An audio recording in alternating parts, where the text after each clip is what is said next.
There is a kind of silence that follows a man who has already decided he doesn't need the room's approval. Marcus Cole carried that silence with him everywhere he went, into boardrooms, into storage units, into a 2-bedroom house in South Baltimore where a woman who worked double shifts at a laundry had once read to him by lamplight and said, "Baby, the world will try to name you before you've had a chance to show them who you are. Let the work speak last." Last words land hardest. He was 38 years old on the night everyone in that ballroom decided he didn't belong.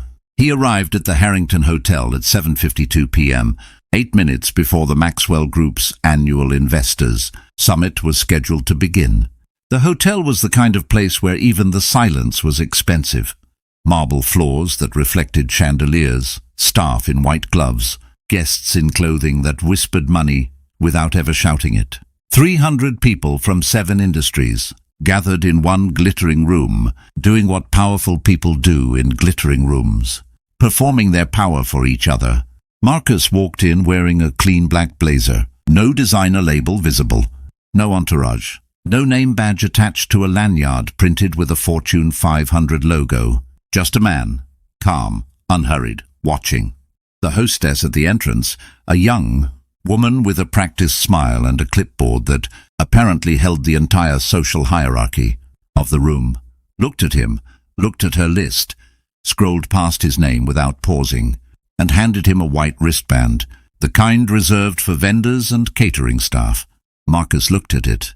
He looked at her. He put it on, without a word. And that moment, that quiet, dignified, unbothered acceptance, was the beginning of everything that followed.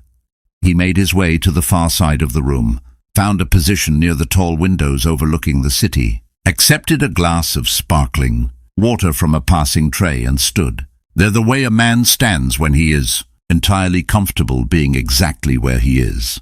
The room did not extend the same comfort to him. Within 15 minutes, 3 different people had approached him, not to introduce themselves, not to network, not to do any of the things people at galas are supposed to do. A woman in a red cocktail dress asked him where the restrooms were. A man in silver cufflinks asked if the shrimp were gluten-free. A third person, a younger man with the energy of someone who had recently inherited something, handed Marcus his empty champagne flute without making eye contact. Marcus set it down on a nearby table, still calm, still watching.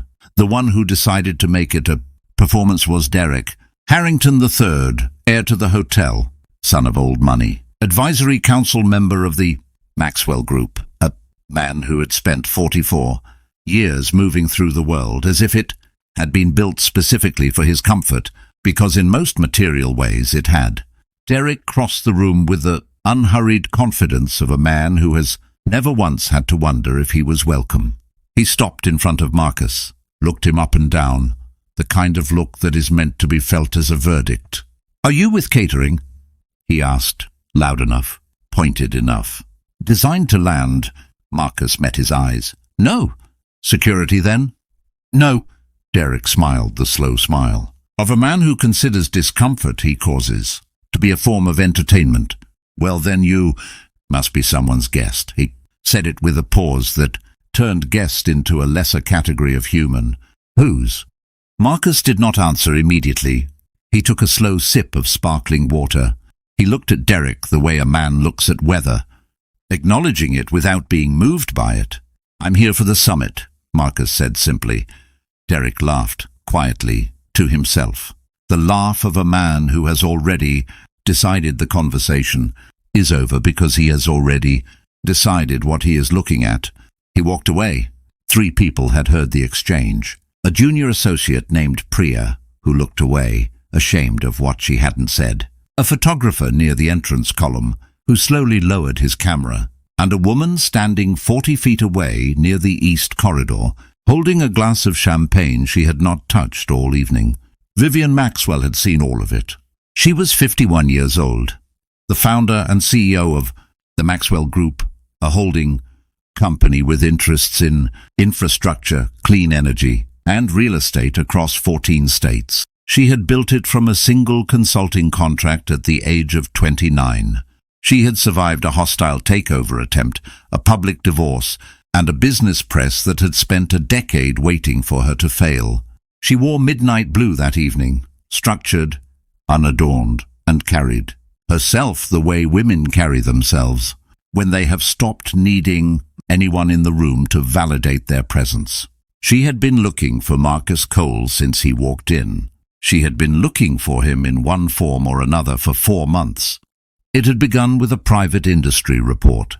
Vivian had a habit of reading the documents her competitors paid to ignore: small company profiles, infrastructure assessments, emerging market analyses. In one of those documents, buried in the back pages, she had found a paragraph about a clean energy company called Ardent Systems, founded by a man named Marcus Cole, logistics background, no venture capital, self-funded through 2 previous exits, current valuation, $340 million. No press, no profile, no social media presence to speak of. She had found his address through a mutual contact and written him a letter, a handwritten letter on plain paper with no Maxwell Group letterhead. She told him she had read about his work. She told him it reminded her of the way she had started. Quietly, stubbornly, without permission. She asked if he'd be willing to explore a conversation. He had written back, and then she had written back, and 4 months of letters had passed between them, handwritten, honest, unhurried, covering business, strategy and infrastructure, gaps and the particular loneliness of building something large while the world still sees something small. They had spoken about their mothers. They had spoken about what it costs to stay patient in rooms designed to rush you toward conclusions. They had never met in person. Tonight was supposed to change that. Vivian set down her untouched champagne and walked. She cut through 3 conversations without slowing. People stepped aside for her, the way people step aside for weather, not from fear exactly, but from the instinctive recognition that something larger than themselves was moving with direction. She reached Marcus at the window. He turned, and the room, which had spent the entire evening deciding what he was, did not see what passed between them in that first glance. The room was not paying that kind of attention, but it was the look of 2 people who had spent 4 months being honest with each other in the dark, finally standing in the same light. "I'm sorry," she said. Her eyes went to his wrist. He looked down at the white vendor, wristband, smiled. "I've been handed worse things." "Who did that to you?" "A woman with a clipboard who didn't see my name." Vivian's expression did not change, but something behind it sharpened, the quiet, precise sharpening of someone filing information away for later. "I'll find out," she said. "It doesn't matter," Marcus said, and he meant it. She looked at him carefully. "You're exactly who I thought you were. You thought I'd let a wristband rattle me. I thought you'd be standing somewhere calm, watching everyone else perform." She glanced back at the room. "I was right." He tilted his head slightly. "You read my letter about the logistics conference, the one in Dallas where they put me in the overflow room." "I read it 4 times, she said. "The part where you said the overflow room had better acoustics anyway." He laughed then, a real laugh, low and genuine, and it was the first time that evening that any sound from Marcus Cole had drawn the attention of the room. Heads turned, not knowing why, only that something had shifted near the windows. Vivian moved to the microphone. 22 minutes before, she had scheduled herself to. The MC looked confused. She took the mic anyway. The room quieted. "I want to take a moment to introduce someone," she said.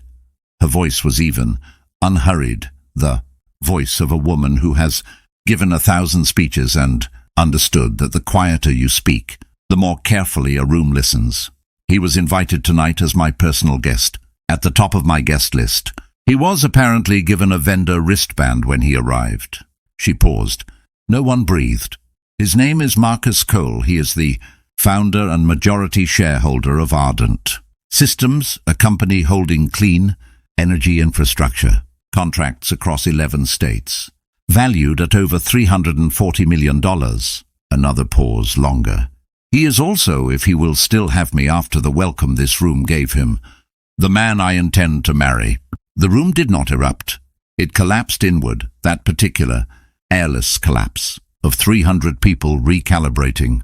Everything they thought they knew about the last 2 hours. Derek Harrington III, still near the third table, set his champagne flute down, slowly, as though it had become too heavy to hold. Marcus, from his position by the window, looked at her across the full length of the ballroom. He did not look surprised. He did not look triumphant. He looked the way a person looks when someone finally calls them by their right name after a very long time of answering. To the wrong one, he nodded, once quiet, certain. The room saw it. Every person in it saw that single nod. And in it they saw something money could not. Manufacture and performance could never reproduce the complete, unshakable stillness of a man who had never needed the room's opinion, and had just been proven right to feel that way. The gala continued. Music returned. People found new conversations to pretend to have. But the evening had already ended in the way that mattered. Later, a journalist asked Marcus for a comment. He gave one sentence. "My mother always said the work speaks last. I've found that's true of people too. Give a room enough time, and it will always reveal what it truly sees." The article was shared 200,000 times. Derek Harrington III did not comment.